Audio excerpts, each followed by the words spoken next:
والصلاة والسلام على سيد المرسلين أما بعد أعوذ بالله من الشيطان الرجيم بسم الله الرحمن الرحيم پڑھیے الصلاة والسلام علیکہ یا رسول اللہ. یا ماشاءاللہ اسلام بھائی کو کافی ہے لیکن آواز نہیں نکال رہے. ہمارا نہیں ہے میلاد. کوئی بتائیں منانا ہے کہ نہیں منانا؟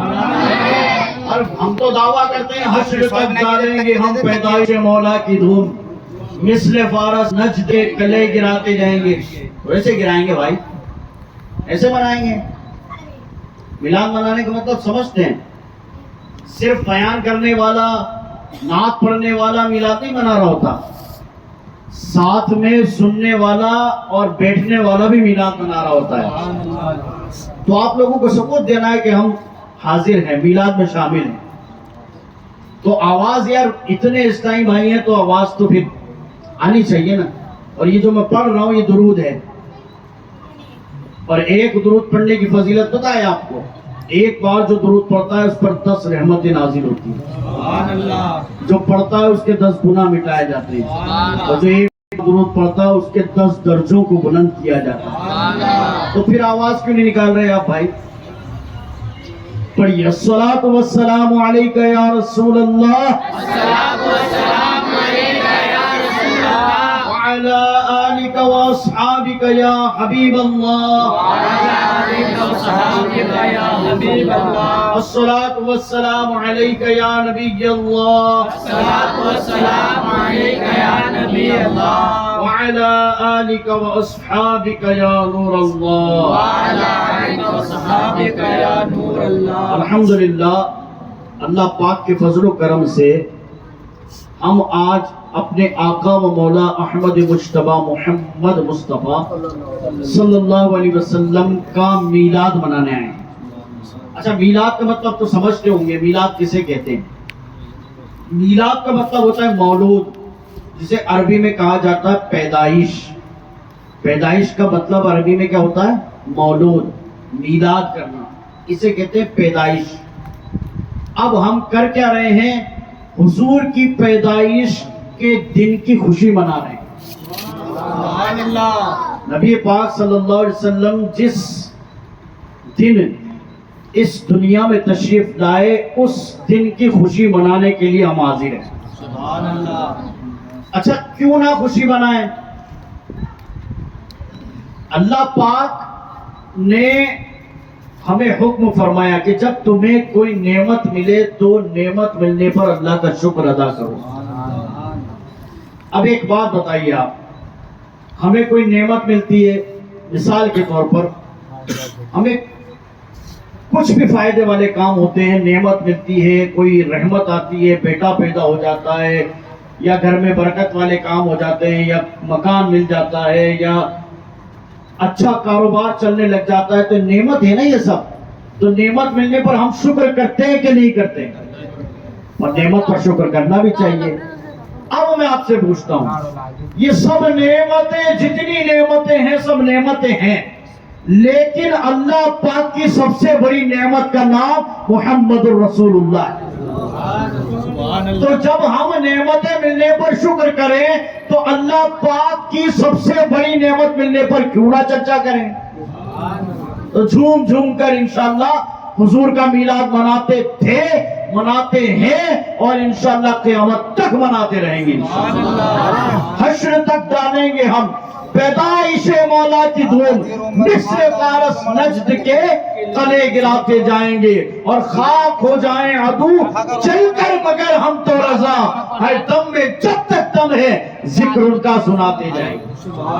سرکار کی آمد، سردار کی آمد، دلدار کی آمد، سالار کی آمد، مختار کی آمد، آقا کی آمد، داتا کی آمد، مولا کی آمد، اولا کی آمد، آقا کی ولادت.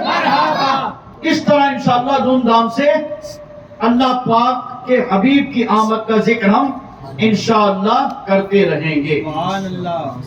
اور کیوں نہ کریں بھائی، کہ جو نہ بھولا ہم غریبوں کو رضا، یاد اس کی اپنی عادت کیجیے. ہمارے پیارے آقا صلی اللہ علیہ وسلم جب دنیا میں تشریف لائے تو دنیا میں تشریف لاتے ہی آپ نے سب سے پہلے کیا کہا؟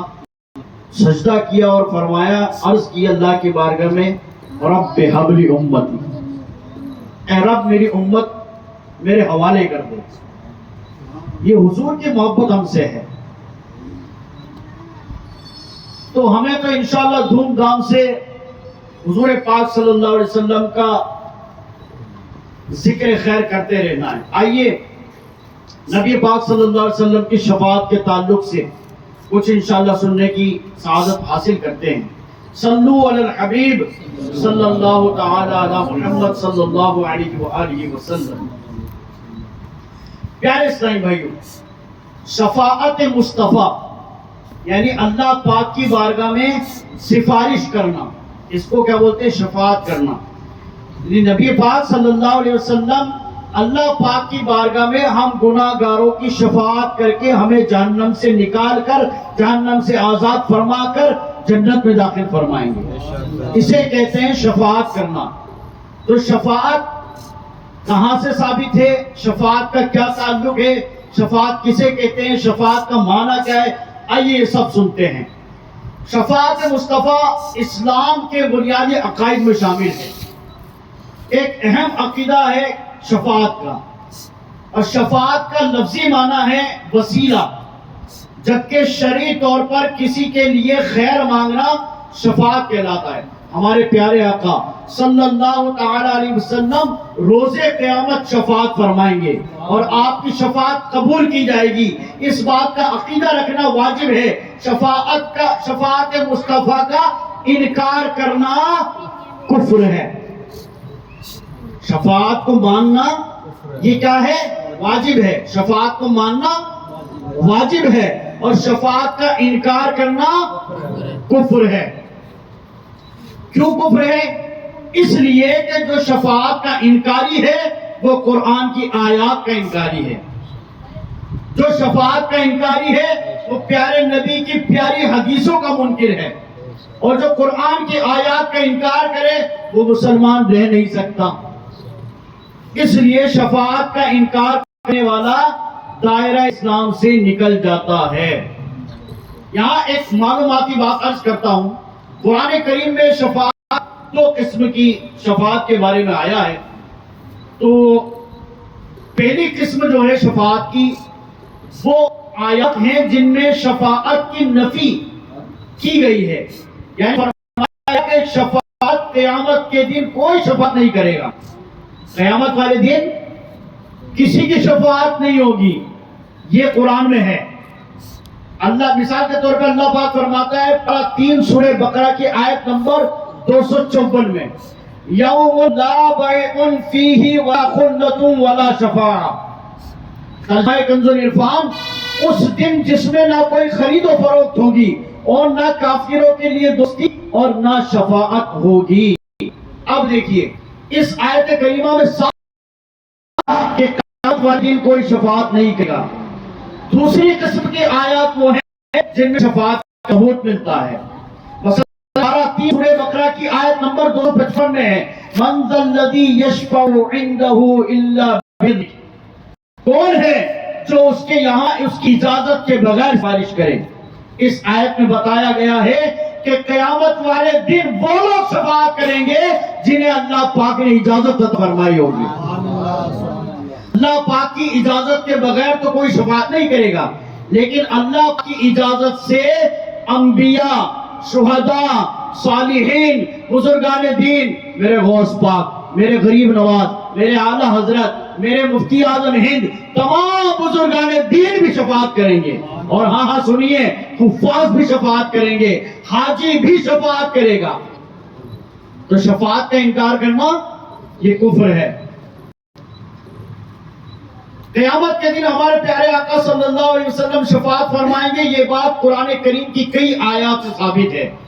چنانچہ پارہ 30 سورہ والضحیٰ آیت نمبر 5 میں ارشاد ہوتا ہے، وَلَسَوْفَ يُعْطِيكَ رَبُّكَ فَتَرْضَىٰ، اور بے شک قریب ہے کہ تو رب، تمہارا رب تمہیں اتنا دے گا کہ تم راضی ہو جاؤ گے۔ سبحان اللہ کہیں، کتنی پیاری آیت ہے۔ وَلَسَوْفَ يُعْطِيكَ رَبُّكَ فَتَرْضَىٰ، آپ کو آپ کا رب اتنا دے گا کہ آپ راضی ہو جائیں گے۔ اور جب یہ آیت کریمہ اتری تو پیارے آقا صلی اللہ علیہ وسلم نے فرمایا پھر تو جس وقت تک میرا ایک امتی بھی جہنم میں ہوا میں نے راضی ہونا ہی نہیں ہے۔ حضور پاک صلی اللہ علیہ وسلم فرماتے ہیں جب آیت نازل ہوئی وَلَسَوْفَ يُعْطِيكَ رَبُّكَ فَتَرْضَىٰ کہ آپ کا رب آپ کو اتنا دے گا کہ آپ راضی ہو جائیں، تو اب نبی پاک فرماتے ہیں میں اس وقت تک راضی نہیں ہوں جب تک میرا ایک ایک امتی نہ ہو۔ کتنی محبت ہمارے آقا کو ہم سے۔ ایک اور مقام پر پارہ 26 سورہ محمد کی آیت نمبر 19 میں ارشاد ہوتا ہے وَأَسْتَغْفِرْ لِذَنبِكَ وَلِلْمُؤْمِنِينَ وَالْمُؤْمِنَاتِ، اے حبیب اپنے خاص غلاموں اور عام مسلمان مردوں اور عورتوں کے گناہوں کی معافی مانگو۔ اللہ اللہ اس آیت کریمہ میں رب رحمان اپنے محبوب صلی اللہ علیہ وسلم کو حکم دے رہا ہے اے پیارے حبیب مسلمان مردوں اور عورتوں کے گناہ مجھ سے بخشوائیے۔ اب بھلا بتائیے گناہ بخشوانے کو ہی شفاعت کہتے ہیں، اور شفاعت کس چیز کا نام ہے؟ کیا محبوب سبحان صلی اللہ علیہ وسلم کے متعلق یہ گمان ہو سکتا ہے کہ آپ اپنے رب کے حکم پر عمل نہ کریں؟ ہرگز نہیں ہو سکتا۔ رب نے حکم دیا ہے اے محبوب اپنے غلاموں کے گناہ بخشوائیے، انشاءاللہ الکریم ہمارے آقا ہمارے گناہ بخشوا لیں گے۔ سبحان اللہ۔ ایک اور مقام پر ہمارا رب سورہ بنی اسرائیل آیت نمبر 29 میں ارشاد فرماتا ہے ان یبعث ربک مقاما محمودا، قریب ہے کہ آپ کا رب آپ کو ایسے مقام پر فائز فرمائے گا کہ جہاں سب تمہاری حمد کریں گے۔ یہ بات میں ہے سرکار صلی اللہ علیہ وسلم سے پوچھا گیا یا رسول اللہ مقام محمود کیا ہے؟ فرمایا ہوا الشفاعہ، وہ شفاعت ہے۔ پیارے اسلامی بھائیو یہ مقام محمود کیا ہے؟ روز قیامت جب رسول پاک صلی اللہ علیہ وسلم کو مقام محمود پر فائز کیا جائے گا وہ بھی کیا حسین و جمیل اور نرالا منظر ہوگا۔ مولانا حسن رضا خان صاحب کہتے ہیں کہ فقط اتنا سبب ہے انعقاد بزم محشر کا۔ اس شعر کو سمجھیے گا، میدان محشر جب قائم ہوگا میدان محشر کو کیوں سجایا گیا، میدان محشر قائم کیوں کیا گیا؟ مولانا حسن رضا خان آدھا کہتے ہیں فقط اتنا سبب ہے محشر کا کہ ان کی شان محبوبی دکھائی جانے ہے کہ ان کی شان محبوبی دکھائی جانے والی۔ اچھا کیسے دکھائی جائے گی شان؟ سنیے پیارے نبی سچے نبی نبی صلی اللہ علیہ وسلم کی خصوصیت یہ ہے کہ روز قیامت سب سے پہلے آپ ہی روزہ مبارک سے باہر تشریف لائیں گے۔ اب خصوصیت سنتے جائیے اور سبحان اللہ کہتے جائیے۔ جیسے ہی آپ قبر انور سے باہر تشریف لائیں گے فوراً 70,000 فرشتے تعظیم و احترام کے لیے حاضر ہو جائیں گے۔ آقا کی شان بیان ہو رہی ہے نا، جھوم کر انشاءاللہ سبحان اللہ کہتے رہیے اور آقا کی محبت میں ڈوبتے رہیے۔ پھر آپ صلی اللہ علیہ وسلم کی خدمت میں براق پیش کیا جائے گا، آپ اس پر سوار ہو کر میدان محشر میں تشریف لائیں گے۔ اچھا ایک مقام پر نبی پاک صلی اللہ علیہ وسلم میدان محشر کا نقشہ بیان فرما رہے تھے تو حضور نے فرمایا کہ حضرت صالح علیہ السلام قیامت کے دن اپنی اونٹنی پر سوار ہو کر آئیں گے۔ صالح علیہ السلام کی شان ہوگی کہ قیامت کے دن صالح علیہ السلام اپنی اونٹنی پر سوار ہو کر قیامت کے میدان میں آئیں گے۔ تو صحابی پھر صحابی ہوتے ہیں، عشق رسول میں ڈوبے ہوئے ہوتے ہیں۔ صحابی نے عرض کیا یا رسول اللہ آپ بھی اپنی اونٹنی پر سوار ہوں گے؟ حضور نے فرمایا نا